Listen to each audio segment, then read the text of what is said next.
Y se viene otro gran debate, otro round discursivo, podemos decir, de los candidatos a la presidencia de la Nación. Estamos en comunicación con el analista político Enrique Zuleta Puceiro. Ahí lo saludamos desde el norte argentino. Muy buenas tardes, muchas gracias por este contacto.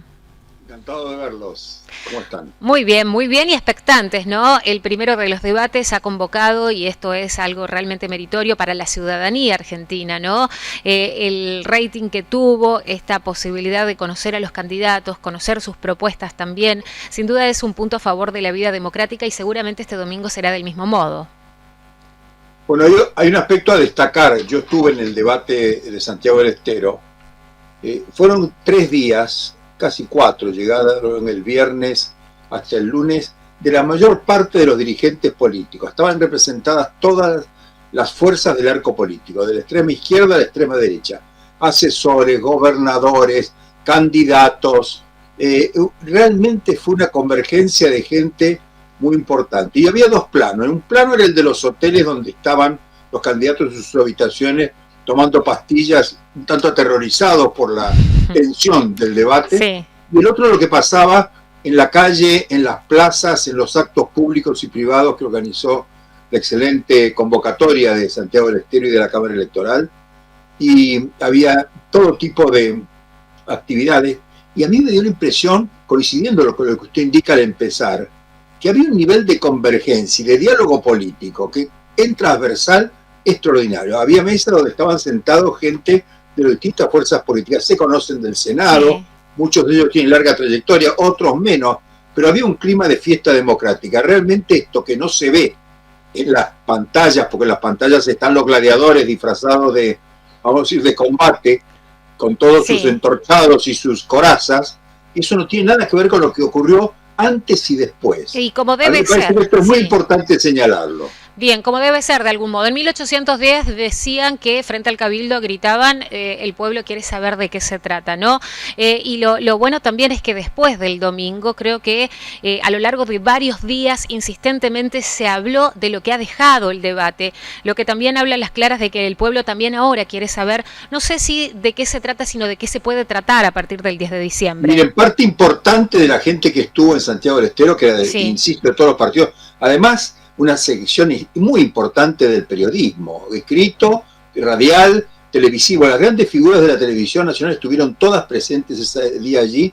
Fueron 3 días, me parece, muy importantes desde el punto de vista para apreciar la calidad real de la vida democrática, que es muchísimo mayor y muchísimo más esperanzadora de lo que suele decir a veces mirar estos temas en los grandes medios, donde parecería que estamos en un apocalipsis a punto de un estallido. Eso no es así. Lo vimos todos los que pudimos disfrutar del primer debate. Ojalá que este sea igual.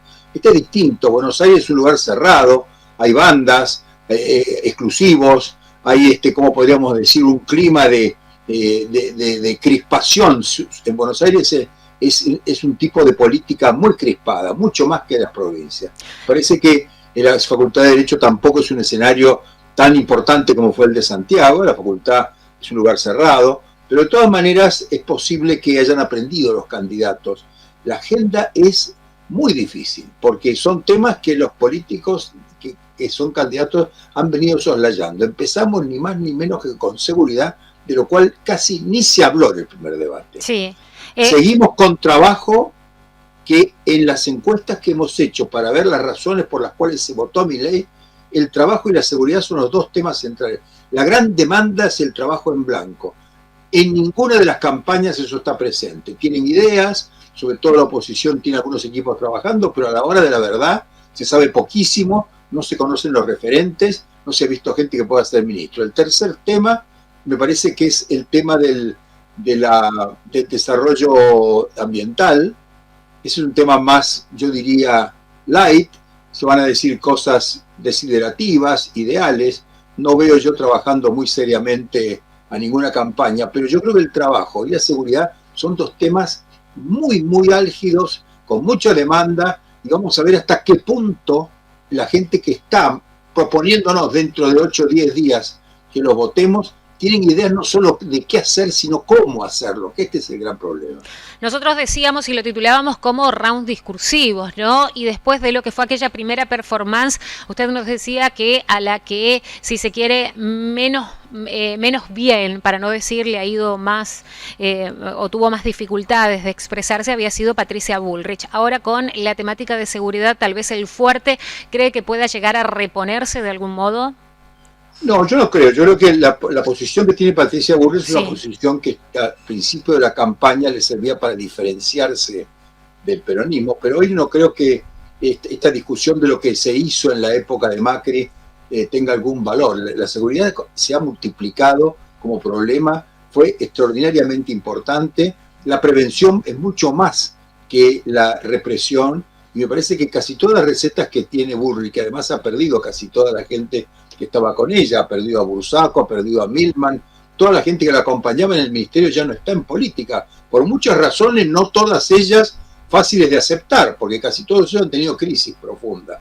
Hay una crisis además de la seguridad en la ciudad de Buenos Aires, producto de algunos desajustes que existieron con la renuncia de altos funcionarios. Sí. La cuestión de la justicia en Buenos Aires se ha puesto muy complicada. A mí me parece que esto es un escenario nuevo y me temo yo que una cosa es decir, anunciar, proclamar, recordar lo que uno hizo, y otra cosa es poder hablar del cómo. En este momento, lo que hemos visto nosotros, que la demanda no es qué vas a hacer, porque todos dicen lo mismo, sino cómo lo vas a hacer. Y allí me parece que no hay ideas, hay poca gente, no solo Juntos por el Cambio, también en el gobierno. Massa, habiendo nacido a la política con su actividad en Tigre, por ejemplo, bueno, ¿hasta qué punto la gente acepta hoy que un éxito a nivel municipal puede servir de base a una gran política de prevención, sobre todo, y de atención a los problemas de la inseguridad y la violencia? Todos la tienen muy difícil. Milei no tiene ideas claras, tiene allí una vicepresidenta que tiene un conocimiento técnico, es muy buena oradora, pero ella no va a estar en el debate. Y los equipos de Milei más bien están vinculados al sector militar o al sector policial. La gente, insisto, está pidiendo no solo eficiencia contra el delito, sino prevenir el delito, que no haya delito. No arreglamos nada, dice la gente en las encuestas, con que repriman con rapidez, con que acudan rápidamente. Lo que necesitamos es que no haya delito, bajar el clima de inseguridad. Y esto se llama prevención, y la prevención está desgraciadamente ausente de todas las plataformas. Zuleta, usted que es muy bueno con los números, ¿no? A partir de lo que dejó el primer debate, el próximo que viene este fin de semana, el escenario nos sigue marcando, a partir de las encuestas que se conocen, este casi triple empate con la necesidad de un balotaje. No, aquí lo que hay es una ventaja de Milei, sí, que es una ventaja difícil de apreciar porque es un candidato sin partido y sin territorio. Eso en las PASO sirvió. Vamos a ver si esto puede, en la elección definitiva, cuajar o cristalizar en una elección efectiva. Hay muchísima gente que no había votado en las PASO y es una incógnita, puede ser una incógnita. A nivel de las encuestas lleva una ventaja importante. No olvidemos que le sacó 4 millones de votos a Patricia Bullrich y 2 millones a Massa. El peronismo, sin embargo, está mejor preparado porque pudo finalmente Massa embarcar en la campaña a varias provincias, sobre todo las del norte. Me parece que eso le va a dar una ventaja que no tuvo en las PASO. Yo creo que aquí hay alguien que está arriesgando, que está siendo desafiado, que es el peronismo. Y alguien que está arriba en las encuestas de un modo sorpresivo y tiene que ratificar o rectificar esa ventaja. En principio, estamos pensando, con los números que había estos días, en una posibilidad de balotaje entre Milei y el peronismo, muy rezagado Juntos para el Cambio, pero insisto, esta es una elección que va a ganar quien menos errores cometa.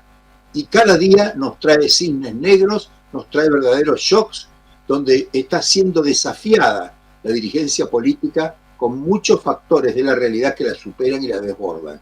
Y en ese, vamos a decir, sobrecarga de demandas que tiene la política, está tal vez la clave de errores políticos no queridos que se precipitan sobre los candidatos y los colocan a la defensiva. Me parece que va a ganar la elección quien menos errores cometa, quien mayor seguridad, yo diría, temple tenga ante este desafío de una realidad que está superando, está sobrecargando, está desbordando a la política.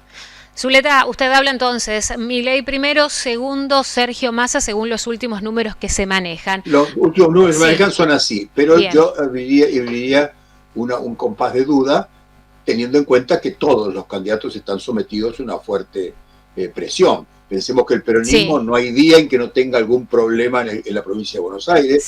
Massa llegó al primer debate con una mochila pesadísima, venía en esa mochila Insaurralde, Batakis, en la provincia de Buenos Aires, la legislatura. No hay día en que el peronismo no tenga un desafío en este sentido, y le viene todo de una parte de la política, que es la parte más tóxica, que es la provincia de Buenos Aires. Si uno va al interior, yo viajo casi permanentemente, y ve que las provincias están funcionando, están resolviendo sus problemas, algunos ganan, otros pierdan, pero hay un clima, vamos a decir, de cosas que van a mejorar, hay un clima de bastante optimismo, a pesar de las dificultades. En la provincia de Buenos Aires no, la política está cerrada sobre sí misma, el conurbano parece cada vez más como una especie de agujero negro que se traga lo que le echen, y me parece que esto es un potencial de incógnita y de incertidumbre muy importante, demasiado importante para la política.